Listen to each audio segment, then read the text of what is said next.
India TV YouTube channel को subscribe करें और बेल आइकन दबाएं। नमस्कार।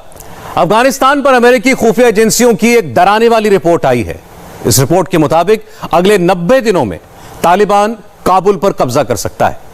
तालिबान ने काबुल के आसपास के कई जिलों पर कब्जा कर लिया है, लेकिन अफगानिस्तान में बढ़ते तालिबान को रोकने के लिए नए सिरे से मोर्चाबंदी भी शुरू हो गई है। आज अफगान प्रेसिडेंट अशरफ गनी ने आर्मी चीफ को बर्खास्त कर दिया और उन्होंने उज्बेकिस्तान से लगने वाले मजार शरीफ शहर का दौरा भी किया। सीमा के उस पार तजाकिस्तान में तालिबान से खतरे से निपटने के लिए बड़ी मिलिट्री ड्रिल भी हुई।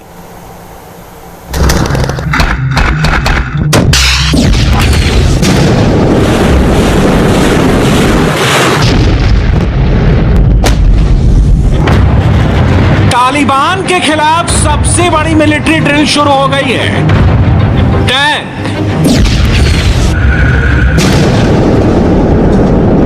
Helicopter, missile, multi barrel rocket launcher, man portable rocket launcher. Afghanistan के बॉर्डर पर तालिबान के खिलाफ यह सबसे बड़ा जमावड़ा है। रूस, उज्बेकिस्तान और ताजिकिस्तान, इन 3 देशों के सैनिक अफगान बॉर्डर पर युद्धाभ्यास कर रहे हैं। यह मिलिट्री एक्सरसाइज हो रही है ताजिकिस्तान में, जहां पर रूस का सबसे बड़ा विदेशी सैनिक अड्डा है। तीनों देशों का मकसद एक है, अगर तालिबान ने हदें पार की, अफगान बॉर्डर पर इस पार कदम भी रखा तो उसको मुंह तोड़ जवाब दिया जाएगा।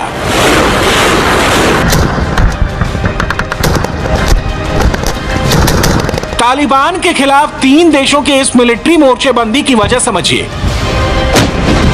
पाकिस्तान के बाद ताजिकिस्तान अफगानिस्तान का दूसरा पड़ोसी देश है, जिसके साथ उसकी लंबी सीमा है। दोनों देशों के बीच करीब 1357 किलोमीटर लंबा बॉर्डर है। जंग की ये तैयारी टैंक, मिसाइल और रॉकेट लॉन्चर से गोलीबारी उसी बॉर्डर के बेहद करीब हो रही है।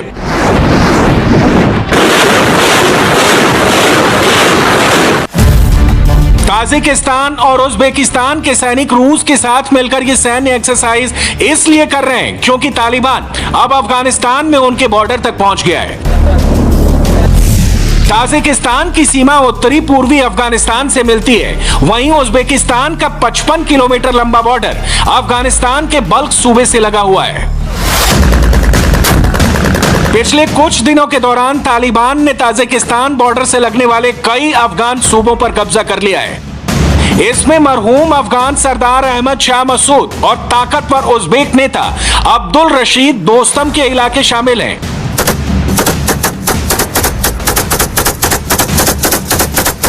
वहीं बल्ख और इसकी राजधानी मजार शरीफ पर कब्जे के लिए जबरदस्त लड़ाई चल रही है।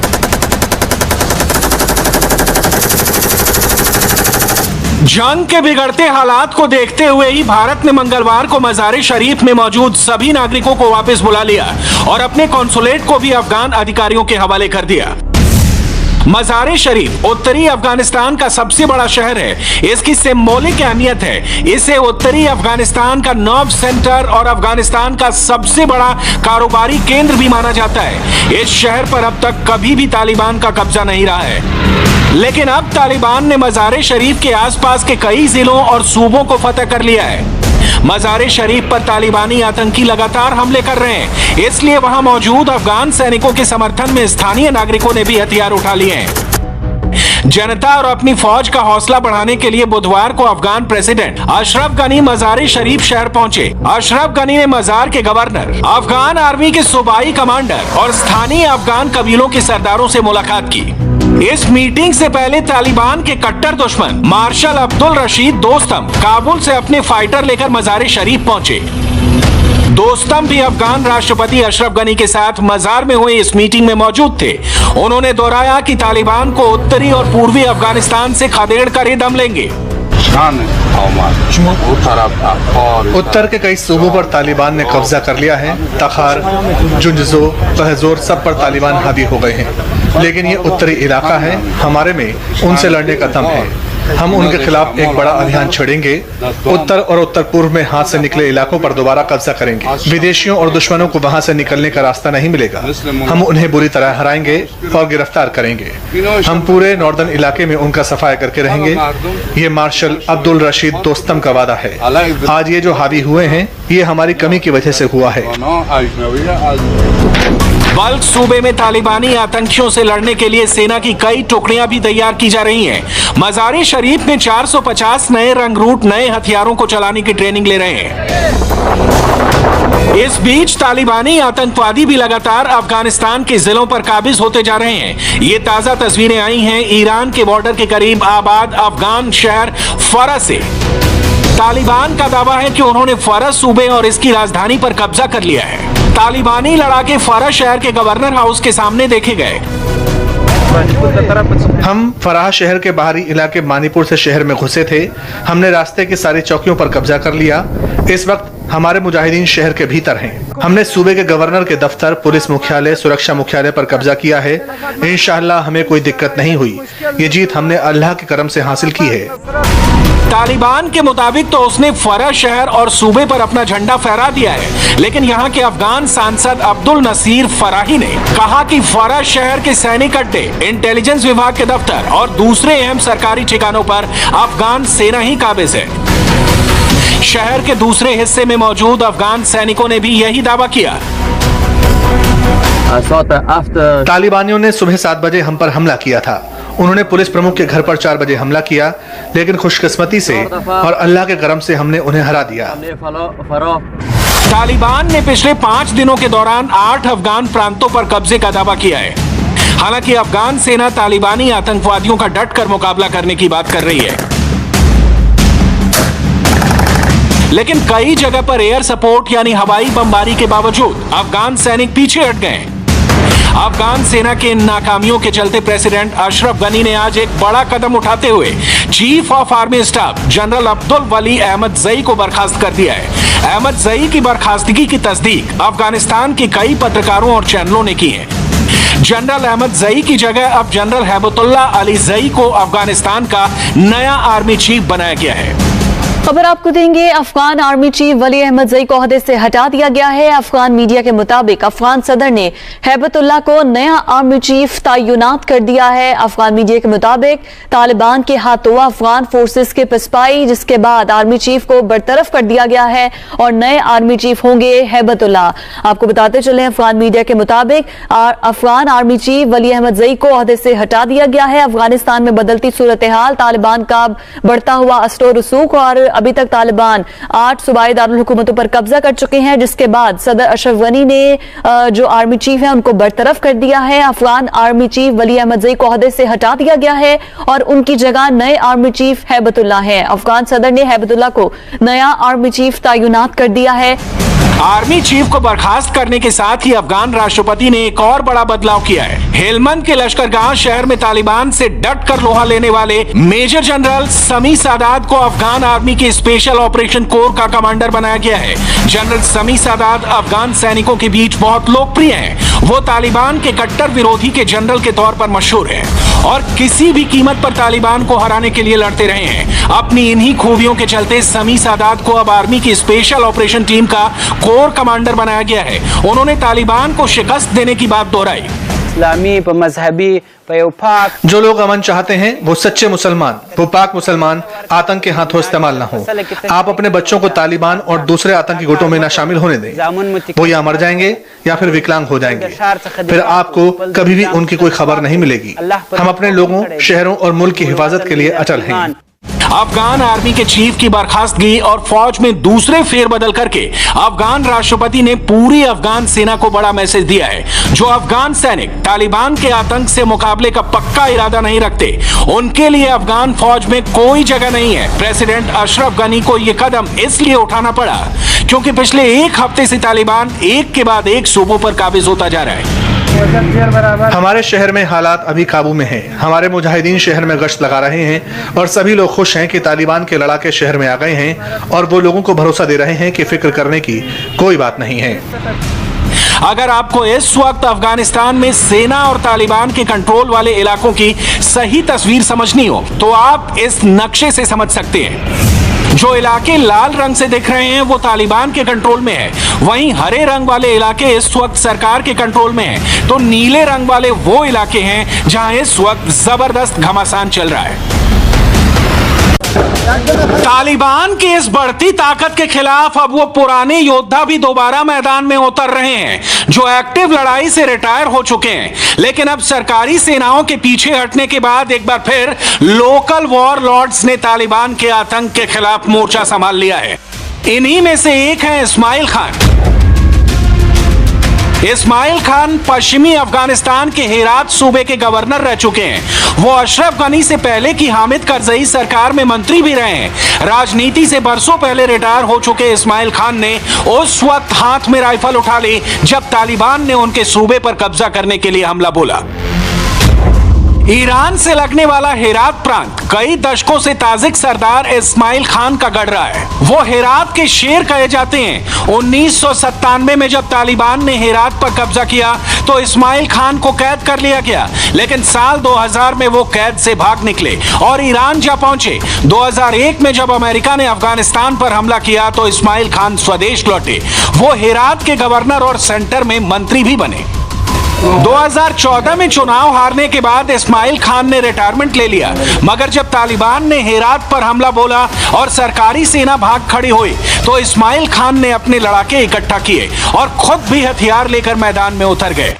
उन्होंने कहा कि अशरफ गनी सरकार ने वादा करके भी हेरात में रसद नहीं भेजी। सरकार अपने वादों को ठीक से पूरा नहीं करती है। मिसाल के तौर पर उन्होंने हमें जो हथियार और सुविधाएं देने का वादा किया था वो हमें अब तक नहीं मिली। फिर भी हजारों नौजवान हेरात शहर की हिफाजत के लिए तैयार हैं। हेरात के बूढ़े शेर के तौर पर मशहूर इस्माइल खान मैदान में उतरे तो हेरात से तालिबान के पैर उखड़ गए। अफगान सेना और लोकल मिलिशिया ने मिलकर तालिबानी आतंकियों को शहर के बाहर खदेड़ दिया। इस्माइल खान तालिबान के साथ साथ पाकिस्तान के भी कट्टर विरोधी रहे हैं। वो खुलकर कहते हैं कि तालिबान के आतंकी तो पाकिस्तान के भाड़े के सिपाही हैं। मैं अफगानिस्तान के लोगों को साफ तौर पर यह बताना चाहता हूं कि ये युद्ध तालिबान और अफगानिस्तान की सरकार के बीच में नहीं है। ये अफगानिस्तान राष्ट्र के खिलाफ पाकिस्तान की जंग है। तालिबान तो बस एक मोहरा है। ये आतंकवादी तो बस भाड़े के सैनिकों की तरह पाकिस्तान के लिए लड़ रहे हैं। जिस तरह तालिबान के खिलाफ सरकारी सेना के पैर उखड़ रहे हैं उससे इस्माइल खान और अब्दुल रशीद दोस्तम जैसे पुराने अफगान सरदार ही अब अफगानिस्तान की जनता की आखिरी उम्मीद है, क्योंकि 20 साल तक अलकायदा और इस्लामिक स्टेट के आतंकवादियों से लड़ते लड़ते 20 साल बाद अमेरिका अफगानिस्तान से निकल गया। नेटो देशों की सेनाएं लौट गईं। अमेरिका को इसका अफसोस भी नहीं कि उसने अफगानिस्तानी नागरिकों को तालिबान के आतंकियों के रहमो करम पर छोड़ दिया है। अमेरिकी एक्सपर्ट्स का मानना है कि अफगानिस्तान की सरकार तालिबान के आगे बस 3 महीने ही टिकने वाली है। निश्चित रूप से इस जंग के नतीजे बदलने के लिए तालिबान से तो अब अफगान सेना और एयरफोर्स और उसके नागरिकों को ही लड़ना होगा। पिछले कुछ दिनों से अफगानिस्तान के कई शहरों में तालिबान का कब्जा हो गया है। इस बात के पक्के सबूत हैं कि ज्यादातर अफगान सैनिक उनका मुकाबला नहीं कर पा रहे हैं। तो क्या अफगानिस्तान से सेना बुलाने की आपकी योजना में कोई बदलाव आया है? No. Look, we spent over $1 trillion. नहीं, देखिए, पिछले 20 साल से हमने $1 खरब से भी ज्यादा रकम खर्च की है। हमने करीब 3 लाख अफगान सैनिकों को ट्रेनिंग दी, उन्हें आधुनिक हथियार दिए और अफगान नेताओं को एकजुट होना होगा। हमने हजारों नागरिक लोगों को गंवाया है, हजारों लोग जख्मी हुए हैं। अब उन्हें अपनी लड़ाई खुद लड़नी होगी, अपने देश के लिए लड़ना होगा। हमने उन्हें हवाई हमलों के जरिए जो सहयोग देने का वादा किया है उसे हम निभाएंगे। हम ये सुनिश्चित करेंगे कि उनकी वायुसेना हमले करती रहे, अपनी सेनाओं को रसद और हथियार मुहैया कराती रहे, लोगों को उनकी तनख्वाह मिलती रहे, लेकिन आपको लड़ने का जज्बा पैदा करना होगा। Making sure that their air force functions and is operable इसमें कोई शक नहीं कि अफगानिस्तान में आज जो जंग हो रही है उसमें पड़ोसी पाकिस्तान का हाथ है। खुले तौर पर तो पाकिस्तान के सिक्योरिटी एक्सपर्ट यही कहते हैं कि अफगानिस्तान में अमन उनके हक में है, वरना अफगानिस्तान से भागकर लोग उसके यहां आ जाएंगे। लेकिन अगर आप पाकिस्तान के न्यूज चैनलों की डिबेट सुने तो साफ हो जाता है कि उसकी हमदर्दी किसकी तरफ है। मैंने कभी ये नहीं कहा कि जो है अफगानिस्तान के अंदर जो तालिबान किसी कमज़ोर पोजीशन में है। तालिबान की जो फौजी ताकत है वहाँ पे अफगानिस्तान के अंदर, वो तो मेरे ख्याल में अब इसके ऊपर कोई दो राय नहीं है, वो शुरू से ही उसके ऊपर कोई दो राय नहीं थी। अब वहाँ पे माहौल ये जो बना हुआ है, आज की जो बड़ी डेवलपमेंट है, अमेरिका के साथ यूके ने भी कह दिया है कि हमारे जितने भी शहरी है वहाँ से निकले, जिसके पास पैसे नहीं है वो वहाँ पे जाएं, अपने अपने जो है वहाँ पे एम्बेसी के अंदर, और वहाँ से पैसे लेके और आप कमर्शियल फ्लाइट्स पकड़े और निकले वहां से। तो इनडायरेक्टली वो मान रहे हैं कि इस वक्त जो है वहां पे रहना बड़ा मुश्किल है। तालिबान को पाकिस्तान का यही सपोर्ट आम अफगान नागरिकों के लिए मुसीबत बन गया। जो अफगान नौजवान बेहतर भविष्य के ख्वाब देख रहे थे वो अब निराश हैं।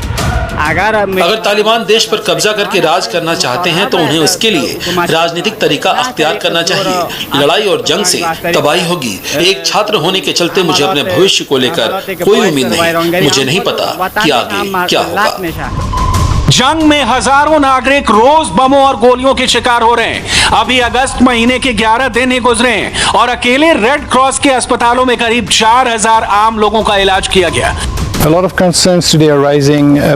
आसपास सेवाओं को लेकर काफी चिंता के हालात हैं। लोग अस्पताल नहीं पहुंच पा रहे, तबाही के चलते आवाजाही मुश्किल हो गई है। हम मदद के लिए लोगों तक नहीं पहुंच पा रहे हैं। स्वास्थ्य कर्मी काम नहीं कर पा रहे, लोग क्लिनिक नहीं जा पा रहे, या फिर अस्पतालों के आसपास गोलीबारी के चलते हमारे जैसे संगठन लोगों के इलाज के लिए नहीं पहुंच पा रहे हैं। आपको बस इसी बात से हालात का अंदाजा हो जाएगा कि अगस्त की शुरुआत से अब तक 4000 से ज्यादा ऐसे लोगों का इलाज कर चुके हैं जो जंग में घायल हुए हैं।